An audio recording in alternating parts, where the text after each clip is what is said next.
Hey guys, Vanessa here. So today I will be sharing with you about my adoption story experience. And if you haven't seen my other storytime videos, I will definitely set a link below. My previous one that is pretty popular is my Tinder date experience. Feel free to like, comment, and subscribe. And let's get ready for my video. Get some food, get some drink. That's my dog Rogue in the back. And then we have Gracie here. Say hey, Gracie. They're both really scared, like every time it's about to storm. First, it started off with me being taken away from my mother at the time, and I had never met my father, and so I don't know anything about him. Even to this day, he is like a ghost to me. He doesn't exist, and it's okay because I have a father and a mother now that I do strongly consider my family now. Like, I still communicate with my birth mother, but I can say by far I am really close to my adoptive family now. They're my family. They're like, even though we're not blood, I literally consider them my family. So it's weird to say like adoptive parents, you know, they're my parents. Our living situation wasn't the best. I'm not gonna lie about that. So I don't know, deep down inside, I think I was like 9 around the time. Something in my gut, like something speaking to me. And as a child, I already knew that I was going to be taken away. I don't know if like God was telling me this, or I don't know. I just had this weird, like I knew the future at the time. It was so weird. And it happened. So anyway, the cops came and they took me away from my mother. They also took my sister as well, and I told myself that to prepare for that day that I would not cry. And it's crazy to say that because I'm sure that, you know, a lot of people have been through a similar experience, and maybe it brings back memories. And you know, I just want you to know that there's always hope at the end, and never lose hope. Always stay happy and faithful no matter what your situation is. Always do your best to still make it to the top, and know that you're going to succeed as well. You are no different from anybody else. In fact, you are really special, and you are deserving of an amazing life and an amazing experience, and you too will be able to be adopted as well. And I remember looking through the cop window at my mother, and my mother was obviously devastated, and I was like, I'm not gonna cry, I'm not gonna cry. And I didn't cry, even though I wanted to so badly. Like, you have no idea. Me and my sister were taken together to foster care. I don't even know how long I was in foster care. I was in 2 different foster care homes. Itself was a crazy experience. You know, it wasn't really a good experience at the time. I was just like devastated. I was hurt. I felt abandoned. I didn't have my mother. I had nobody. You know, I just had myself and my sister, and I just, you know, I felt kind of helpless because I felt like I had to take care of us. I had to take care of her. And we were in this total stranger's house, not knowing what was going to happen next, but really hoping that we could go back to our mother. And imagine that as a young child, you know, like, I know a lot of people don't get to meet their family or don't have a family and things like that. Everybody has a different experience. It sucks because in the foster care system, you don't know what could happen, who you could end up with sometimes. And that's really the sad part, because not everybody has a really good experience or outcome, or haven't, you know, but that doesn't mean that it's not possible for it to happen. I just feel like you should definitely speak up if you feel like you're not having a good experience. We switched to a different foster care home where they didn't have children, and I remember hoping that they would really adopt us. They were an amazing couple, but I guess they only did foster care. So they didn't adopt, they just took care of the children. It's like traumatizing, you know? You don't know what to expect for the future. You just can only hope and pray that everything works out well. And I remember in the middle of the night, I would always look through my window, and I would be looking at the stars, and I would always pray, and somehow I knew there was a God out there. And I would just pray when I was younger, and I'd be like, you know, I really hope that I'm out of this foster care. I really hope that I find a good family, that no matter what happens, that I end up in a good situation. I know I would always hope and pray to be back with my mother, or if not, that I would be in a good situation, me and my sister. All I wanted us all I wanted for us was to be safe and happy in a good home, and that's it. You know, I wanted us to be able to go on with our lives and to have love. And so I remember I would always pray about that. And I felt in my heart that we were destined to be able to have that opportunity to have love in our lives. My uncle, he knew somebody from church that he had met. I think it was through church. I'm not really sure how else they might have known each other. But my adoptive parents now were told that they couldn't have children for a very long time. They were always told that they couldn't have children. And I'm not sure why they couldn't have children, but I know that's obviously devastating for any parent to go through. And so my father already had a son from a previous marriage, and he really wanted sisters. Oh, see, the dog's scared. So he really wanted sisters, and yeah, I mean, it was just crazy. My uncle knew of these people that wanted to adopt children, and he's my blood uncle before he passed away. Thank the Lord, you know, and I'm so thankful for him. You know, I'm so thankful. So we are introduced into the family later on. You know, my uncle and then this family is getting involved, and they're talking to our caseworker and such. I'm not really sure how the whole process went down. We were asked if we would like to meet the family. I remember we all met at this arcade place in Florida. It was a really fun experience, and I really loved that place. Obviously, it's the best place for a little kid to go, like an arcade full of games and go-karts and all kinds of fun stuff, you know, winning prizes. And so I went in there, and I remember I walked in, and I mean, all my life I've always been kind of like not really shy. I was really shy when I was younger, like, wow. But I've came a long way. But I was really shy to meet people. And after everything that happened, I was just like, ugh, I didn't want to meet anybody. Like, I don't know, I was like an angry little child, I'm not gonna lie. I didn't want to meet anybody, I didn't want to talk to anybody. If it wasn't my mom, I did not want to talk to you. You know, I didn't care. I was really unhappy and in a depressed state, you know. And as a child, you should not have to feel that way. You should not have to go through that. You should be living your best life. You should be happy, full of joy. My sister, like, bless her little heart, when she was going through the whole thing too, I just feel like she was like my motivation. She was my light. She was always the happy, the smiley one, the positive, the really good energy. And she was so young, and it's like, even though that happened to us, she didn't really understand what was going on. Obviously, she knew that she was taken away from her mother as well, but it was just amazing to see how happy my sister could still be. And just seeing that in her, I think, really made me feel good inside, and I felt that hope and that love still through her. If it wasn't for my sister, honestly, I don't know where I would be. And so we all played games, and we went on the go-karts, and we got to know each other. And I remember they asked us if we wanted to be adopted, and I don't know what I said. I think honestly, I was a little brat. I might have said no, and I remember my sister said yes. And then they asked eventually if we wanted to change our last names. I was like, no. And my sister was like, yes. And I remember at that time, I was like such a little brat. And they still wanted to adopt us. And they were like absolutely obsessed with my sister, because she was like the happy one, and I was like whatever. I was like the distant one.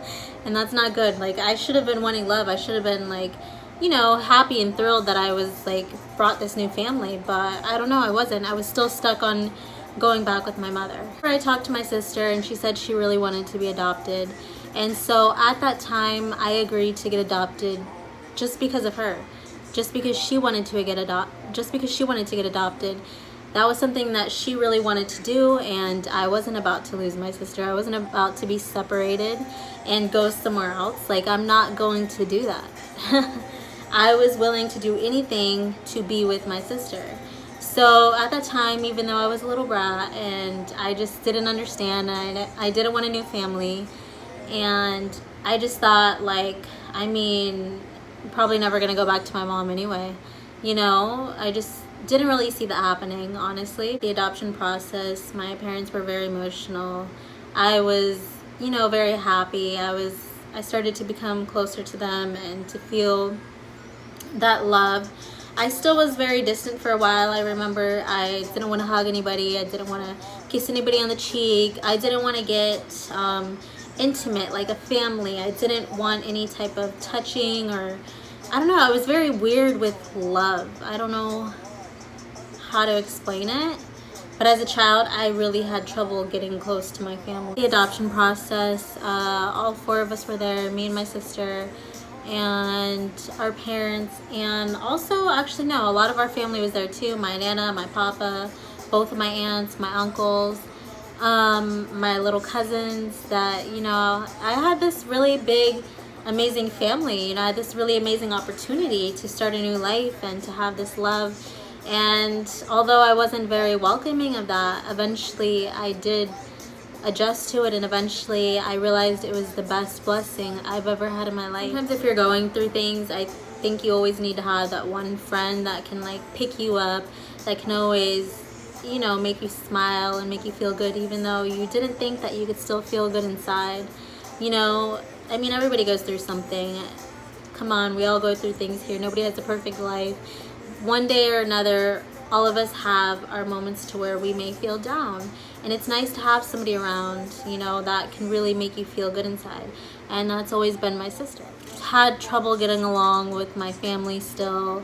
I had trouble getting along with my mother especially, and it was just really tough. I wasn't the easiest child to deal with. I was constantly screaming, I was constantly crying, you know, I was afraid to sleep alone even, you know. I always thought that there was a monster, or that somebody was going to come and kidnap me, or I just always thought that something bad was going to happen to me. For some reason, I guess I was still a bit traumatized from my experience of being taken away from my mother. And maybe I was afraid of losing my family even then. Maybe I did want to be with them, but deep down inside I was afraid maybe they would leave me too. Maybe I would be left alone again. Even though I had my sister, I was just afraid that we would both lose that love again. When you go through something like that, I feel like your whole life you have to adjust and be prepared for anything. Like in your heart you kind of feel like, what if this person leaves me? What if that I can't count on that person? Even though you should be able to count on these people, but you're always prepared for something bad to happen, and you shouldn't be that way.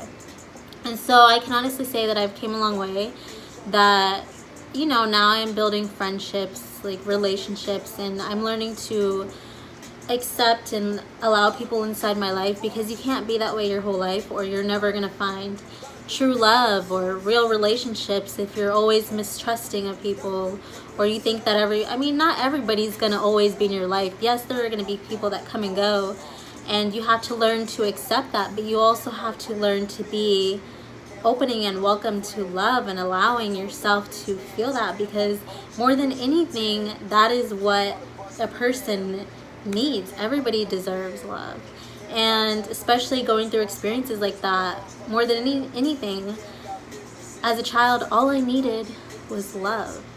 That was all I ever needed, was to feel that closeness. And it's unfortunate that some children weren't able to have the same experience, but I know that a lot of children still really have an opportunity. I feel like no matter what you go through throughout your whole life, you still have an opportunity. You're still a human being.